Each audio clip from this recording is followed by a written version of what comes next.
Hey, what's up, you beautiful people? Today we're diving into the heated race to replace Justin Trudeau as leader of Canada's Liberal Party and potentially the next Prime Minister. With Donald Trump back in the White House and threatening Canada's economy, the stakes couldn't be higher. First up, let's talk about the front-runner, Mark Carney.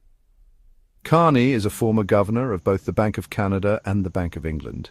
He's positioning himself as the ultimate crisis manager, drawing on his experience during the 2008 financial crash. Carney's all about economic growth and appealing to the middle class. But he's also been labelled Carbon Tax Carney by Conservative leader Pierre Poilievre, who's been hammering Carney in attack ads. Next, we have Chrystia Freeland, the former Deputy Prime Minister and Finance Minister.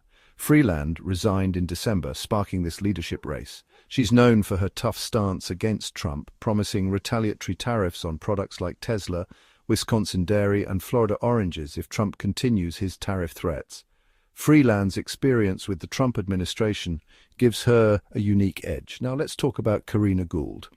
Gould is a three-term MP and former cabinet minister who's all about being relatable. She's a millennial mum focused on affordability and the housing crisis. Gould has been directly challenging Carney's lack of political experience, even saying, "You can't bring a calculator to a knife fight." Her no-nonsense approach is gaining traction among younger Liberals. And then there's Frank Baylis, an entrepreneur and former MP. He's trailing in the polls but brings a strong business background to the table.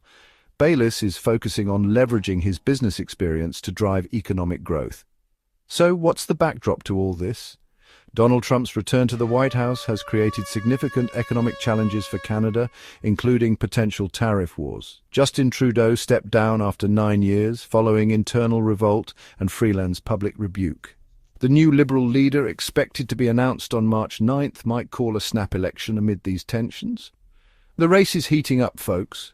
We've got economic strategies, political experience, and personal jabs flying around. The question is, who will lead Canada through these turbulent times? Thanks for watching. Make sure to hit that subscribe button and stay informed on all the latest political updates. Until next time, be kind to each other.